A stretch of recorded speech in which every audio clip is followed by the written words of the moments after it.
इस कहानी में कुछ लोग पाताल की गहराइयों में पारस पत्थर ढूंढने के लिए जाते हैं, लेकिन उस पारस पत्थर को ढूंढना किसी पहेली से कम नहीं। इस कहानी की शुरुआत में एक लड़की को दिखाया जाता है। इस लड़की का नाम स्कारलेट है। स्कारलेट ईरान में इलीगल तरीके से एंट्री करती है, क्योंकि ईरान की गवर्नमेंट यहाँ की ऐतिहासिक गुफाओं को पूरी तरह से ध्वस्त करना चाहती है। स्कारलेट यहाँ पर एक ईरानी आदमी से मिलती है, जो कि उसके पिता के दोस्त हैं, और उनकी मदद से वो इन गुफाओं के अंदर चली जाती है। यहाँ पर वो पत्थर के बुल के उस स्टैचू को ढूंढ लेती है, जिसे ढूंढने के लिए वो यहाँ तक आई है, जिसे रोज की कहा जाता है। इस पर पुरातन काल की लिपि से कुछ लिखा हुआ है और वो इसे रिकॉर्ड करना चाहती है। लेकिन तब तक वो आदमी जो उसके साथ होता है वो कहता है कि सुरंगों में ब्लास्ट होने वाला है, और वो वहां से निकल जाता है। लेकिन स्कारलेट इस पूरे स्टैचू में जितनी भी चीजें लिखी होती है उन सबको कैमरे से रिकॉर्ड कर लेती है, और जैसे वो यहाँ से बाहर निकलती है उसे सामने रस्सी पर लटके हुए अपने पिता दिखते हैं। दरअसल उसके पिता ने बहुत पहले स्ट्रेस में आकर अपनी जान दे दी थी, और तभी यहाँ पर एक ब्लास्ट होता है और स्कारलेट यहाँ से निकल जाती है। स्कारलेट को जो आदमी इन गुफाओं के अंदर लाया होता है वो कहता है कि तुम मुझे तुम्हारे पिता की याद दिलाती हो, लेकिन उनकी खोज पागलपन की हद तक चली गई थी। वो कहती है मेरे पिता पागल नहीं थे। वो आदमी कहता है कि जो कोई भी पारस पत्थर की तलाश करता है वो पागल ही है। और यहाँ पर हमें ये पता चलता है कि स्कारलेट पारस पत्थर की तलाश में है, और उसके पिता भी यही तलाश कर रहे थे, लेकिन उन्हें कभी भी वो पारस पत्थर नहीं मिला। आज से 600 साल पहले एक साइंटिस्ट थे जिनका नाम था निकोलस फ्लेमल, और उन्होंने एक पारस पत्थर बनाया था, जो पत्थर कभी किसी को नहीं मिला। कहा जाता है वो पत्थर किसी भी चीज को सोने में बदल सकता है, उससे इंसान अमर हो सकता है, और अब स्कारलेट भी उसे ढूंढना चाहती है। स्कारलेट आर्कियोलॉजी और एल्केमी की प्रोफेसर है। उसे कई पुरानी भाषाएं भी आती हैं। एल्केमी उस रसायन शास्त्र को कहा जाता है जिसमें अलग अलग धातुओं से सोने को बनाया जाता है, और अब वो किसी भी कीमत में उस पारस पत्थर को ढूंढना चाहती है।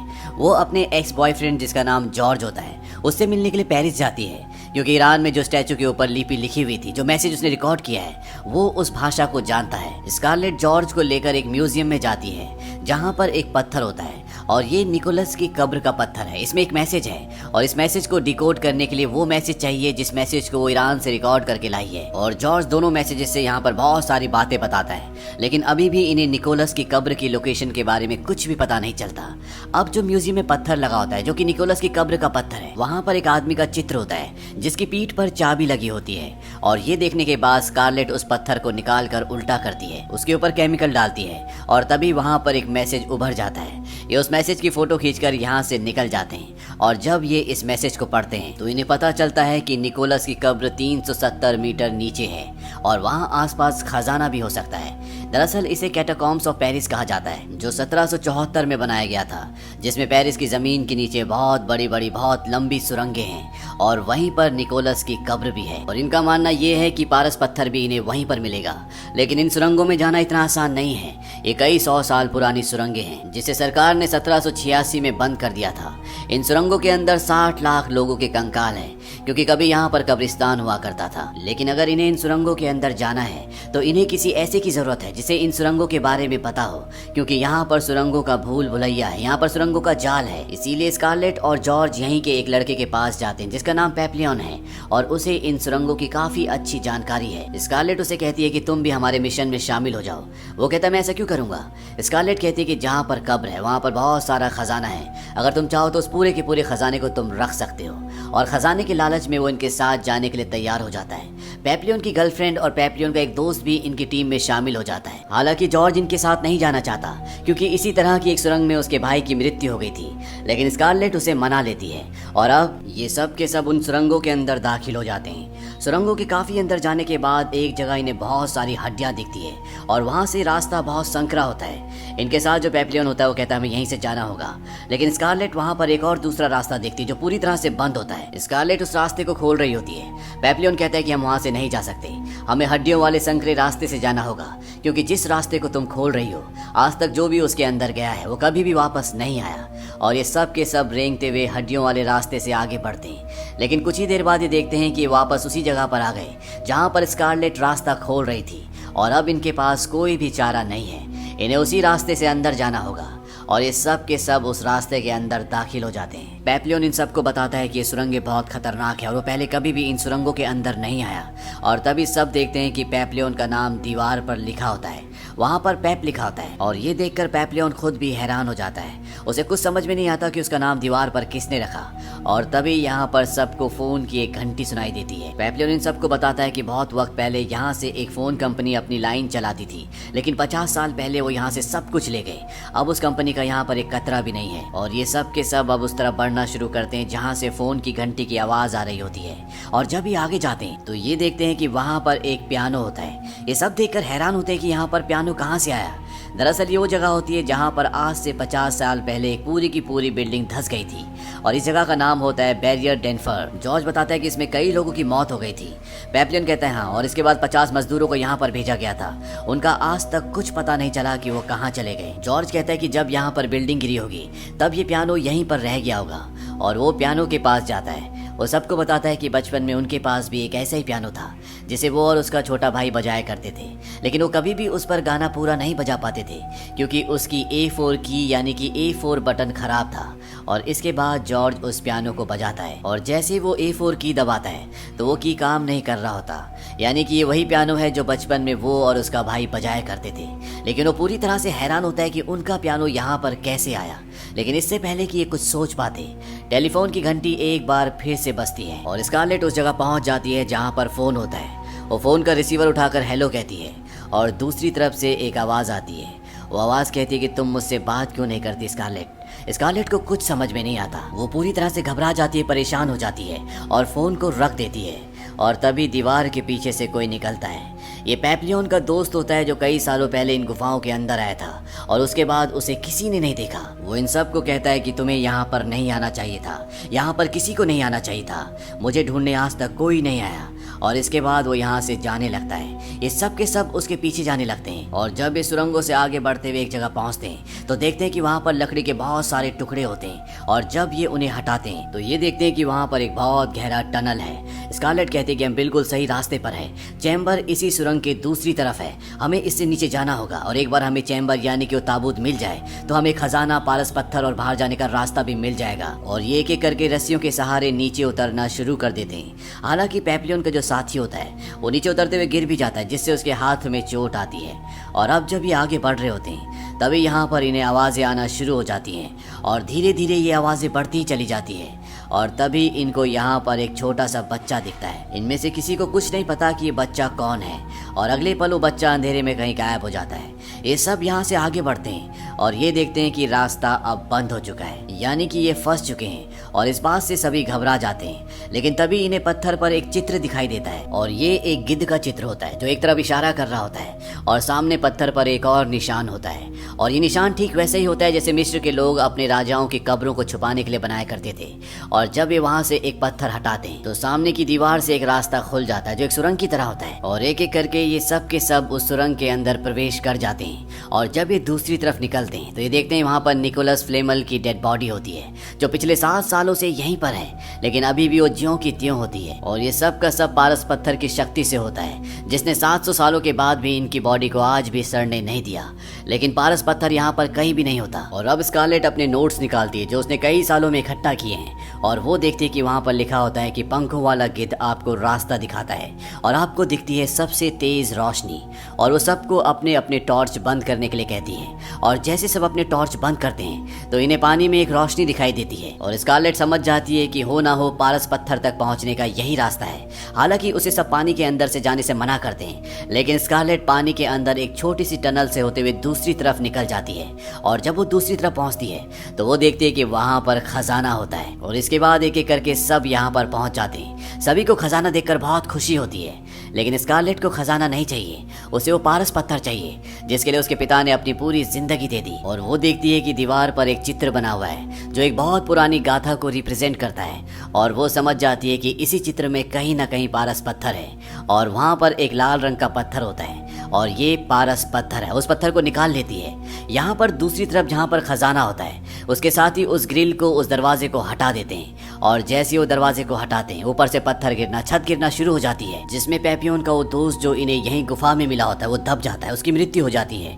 और साथ ही साथ पेपियोन की गर्लफ्रेंड होती है, उसका हाथ जख्मी हो जाता है। लेकिन जब स्कारलेट उसके हाथ पर पारस पत्थर लगाती है तो उसकी जख्म पूरी तरह से ठीक हो जाते हैं। लेकिन अब ये सब खजाना यहाँ से बाहर नहीं ले जा सकते, क्योंकि खजाना पत्थरों के उस तरफ है। वो दरवाजा और रास्ता पूरी तरह से बंद हो चुका है और ये सब के सब यहाँ पर फंस चुके हैं। लेकिन तभी यहाँ इन्हें पत्थर के ऊपर एक दरवाजे का निशान दिखता है, लेकिन ये दरवाजा नहीं होता। यहाँ पर एक चित्र भी होता है और जब स्कारलेट उस चित्र को देखती है तो वो कहती है इस चित्र का मतलब है कि जैसा ऊपर है वैसा नीचे भी, यानी एज अबव सो बिलो। और इस चित्र को देखने के बाद जो दरवाजा पत्थर के ऊपर होता है वो उसके ठीक नीचे पत्थर से तोड़ना शुरू करती है और वहाँ पर एक टनल विजिबल हो जाता है। ये सब के सब उस टनल के अंदर जाना शुरू करते हैं और कुछ दूर जाने के बाद इनके सामने एक और टनल आती है जिस पर लिखा होता है कि अंदर प्रवेश करने से पहले सब आशाएं छोड़ दो। और ग्रीक माइथोलॉजी के हिसाब से ऐसा नर्क के द्वार के बाहर लिखा होता है, लेकिन इनके पास कोई रास्ता नहीं है, इन्हें अंदर जाना ही होगा। और एक एक करके सब ये उस टनल से अंदर जाना शुरू करते हैं और ये एक वैसे ही रूम में पहुंच जाते हैं जहां पर ये पहले पहुंचे थे, जहां पर निकोलस फ्लेमल की डेड बॉडी थी जो बिल्कुल ठीक थी। लेकिन यहाँ पर जो डेड बॉडी होती है वो पूरी तरह से सड़ चुकी होती है और यहाँ पर इनका वो साथी अभी जो कुछ देर पहले पत्थरों के नीचे दबकर मर चुका था, वो मरा नहीं होता बल्कि वो जिंदा होता है। लेकिन वो किसी से कुछ बात नहीं कर रहा होता, ऐसा लगता है कि उसकी दिमागी हालत पूरी तरह से खराब हो चुकी है। और तभी पेपियोन की गर्लफ्रेंड जो उसकी दोस्त भी होती है वो उसके पास जाती है, उससे बात करने की कोशिश करती है, लेकिन वो उस पर हमला करके उसे मार देता है और सुरंगों में कहीं गायब हो जाता है। हालांकि स्कारलेट पेपियोन की गर्लफ्रेंड को यहाँ पर पारस पत्थर से बचाने की कोशिश भी करती है, लेकिन इसका कोई फायदा नहीं होता। वो कहती है कि ये मुर्दों को जिंदा नहीं कर सकता, हमें यहाँ से आगे बढ़ना होगा। और जैसे जैसे ये आगे बढ़ रहे होते हैं इनके सामने ठीक वैसे ही रास्ते आ रहे होते हैं जैसे ये पीछे छोड़ कर आए, यानी कि बिल्कुल शीशे के अक्ष की तरह यहाँ पर एक ही चीज की दो पिक्चर्स हैं। लेकिन फिर भी ये आगे बढ़ना शुरू करते हैं और एक बार फिर से जिस तरह से पहले ये एक टनल से नीचे उतरे थे ये सब के सब नीचे उतर जाते हैं। लेकिन इनका एक साथी अभी भी ऊपर ही होता है जिसने रस्सियां पकड़ी होती है। और तभी उसके सामने एक औरत जिसने सफेद कपड़े पहने हुए होते हैं, उसके हाथ में एक बच्चा होता है, उसके सामने आती है और अगले पल वो उस टनल से नीचे गिर जाता है। इसमें उसकी मृत्यु हो जाती है। नीचे किसी को कुछ समझ नहीं आता कि ऊपर क्या हुआ था और ये समझ जाते हैं कि इन्हें जल्द से जल्द इन सुरंगों से बाहर निकलना होगा। ये सब के सब आगे बढ़ जाते हैं और एक बार फिर से इनके सामने वही रास्ता आता है जो शुरू में आया था, जहाँ पर एक संकरे रास्ते में बहुत सारी हड्डियां थी, जो रास्ता बंद हो गया था। और जब ये इस रास्ते से धीरे धीरे आगे बढ़ रहे होते हैं तभी जॉर्ज को नीचे पानी में उसके भाई का अक्ष दिखाई देता है, जो बचपन में ऐसी सुरंग में पानी में डूबकर मर गया था। जॉर्ज इस बात से पूरी तरह से घबरा जाता है और रेस्टलेस हो जाता है। स्कारलेट उसे बोलती है उस पर ध्यान मत दो, वो एक धोखा है, वो एक भ्रम है। जॉर्ज स्कारलेट से कहता है कि हमें क्या हो रहा है, वो यहाँ पर कैसे हो सकता है। स्कारलेट कहती है कि मुझे कुछ नहीं पता। और अब ये सिर्फ 4 लोग बचे हुए हैं और जब ये आगे जाते हैं तो ये देखते हैं कि वहाँ पर एक गाड़ी में आग लगी होती है, उसके अंदर कोई होता है। पेपियोन इसे देखकर डर जाता है और वो उससे कहता है कि इसमें मेरी कोई गलती नहीं थी। और अगले पल पेपियोन अपने आप ही उस गाड़ी की तरफ खींचता चला जाता है। हालांकि जॉर्ज स्कारलेट उसे रोकने की कोशिश करते हैं लेकिन वो रोक नहीं पाते और वो गाड़ी के अंदर चला जाता है। गाड़ी गायब हो जाती है और इस तरह से पेपियोन का भी अंत हो जाता है। ये तीनों की तीनों यहाँ से आगे भागना शुरू करते हैं। इन्हें यहाँ पर अजीब अजीब सी आवाजें आ रही होती हैं और तभी इनके सामने एक साया आता है जिसने काले कपड़े पहने हुए होते हैं। ये सब के सब डर जाते हैं। यहाँ पर दीवार पर भी कई उभरी हुई मूर्तियां होती है और अगले पल वो जिंदा हो जाती है और वो सब के सब मिलकर जॉर्ज को बहुत बुरी तरह से जख्मी कर देती हैं। जॉर्ज को स्कारलेट और उसका एक और साथी यहाँ से खींच कर ले जाते हैं। उसकी गर्दन पर बहुत गहरा जख्म होता है। स्कारलेट जॉर्ज से कहती है कि तुम चिंता मत करो, तुम जल्दी ठीक हो जाओगे। और वो पारस पत्थर उसकी गर्दन पर उसके घाव पर लगाती है लेकिन वो ठीक नहीं होता। स्कारलेट को कुछ समझ नहीं आता कि ये सब क्या हो रहा है। और तभी उसे एक लाइन याद आती है जो उसने इस पारस पत्थर के बारे में पढ़ी थी, धरती के गुप्त अंधेरों में जाओ, अपनी गलती को सुधारो और तुम्हें असली पारस पत्थर मिल जाएगा।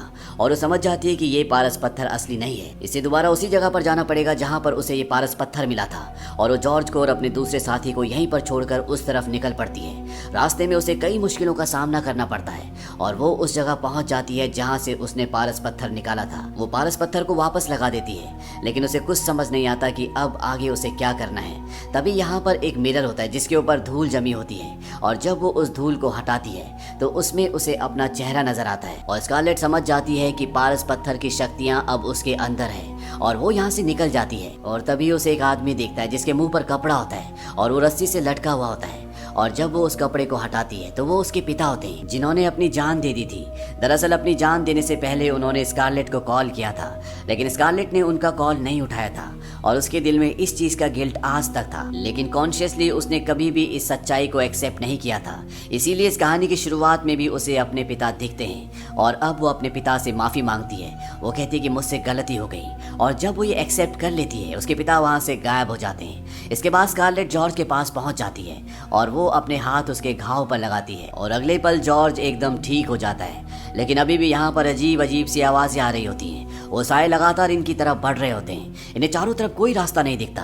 लेकिन तभी इन्हें नीचे एक बहुत गहरी सुरंग दिखाई देती है। स्कारलेट कहती है कि हमें यहाँ से जाना होगा, लेकिन जॉर्ज और उसका साथी यहाँ से नहीं जाना चाहते, क्योंकि जितनी गहरी ये सुरंग है इतनी लंबी इनके पास रस्सी नहीं है, यानी कि अगर ये इसके अंदर कूदे तो इन सब की जान चली जाएगी। स्कारलेट जॉर्ज से पूछती है कि तुम्हें अपना भाई बार बार क्यों दिखता है, ऐसी कौन सी बात है जो तुम्हारे दिल में है। जॉर्ज बताता है कि जब बचपन में उसका भाई गुफा में फंस गया था तो वो मदद लेने के लिए गया था, लेकिन वो खुद रास्ता भूल गया और इस वजह से उसकी भाई की मृत्यु हो गई, और यही एक गिल्ट था जिसकी वजह से बार बार उसे अपना भाई दिखता था। इनके साथ जो दूसरा साथी होता है वो कहता है कि उसका एक बच्चा है, हालांकि उस लड़की से उसकी शादी नहीं हुई, लेकिन कभी भी उसने उस बच्चे को एक्सेप्ट नहीं किया, उसकी जिम्मेदारी नहीं ली, इसीलिए इन्हें टनल में एक बच्चा भी दिखा होता है। और जितने भी लोग यहाँ पर मरे होते हैं उन सब के साथ उनके अपने अपने गिल्ट होते हैं, जिसकी वजह से उन्हें उन्हीं के हिसाब से अलग अलग साए दिख रहे होते हैं। और अब जब इन सब ने अपने गुनाहों को एक्सेप्ट कर लिया, अपने गिल्ट को एक्सेप्ट कर लिया, तो ये उस टनल में कूद जाते हैं, लेकिन इनकी जान नहीं जाती, बल्कि ये एक चैम्बर में फंस जाते हैं। और तभी इन्हें वहां पर एक ढक्कन दिखाई देता है।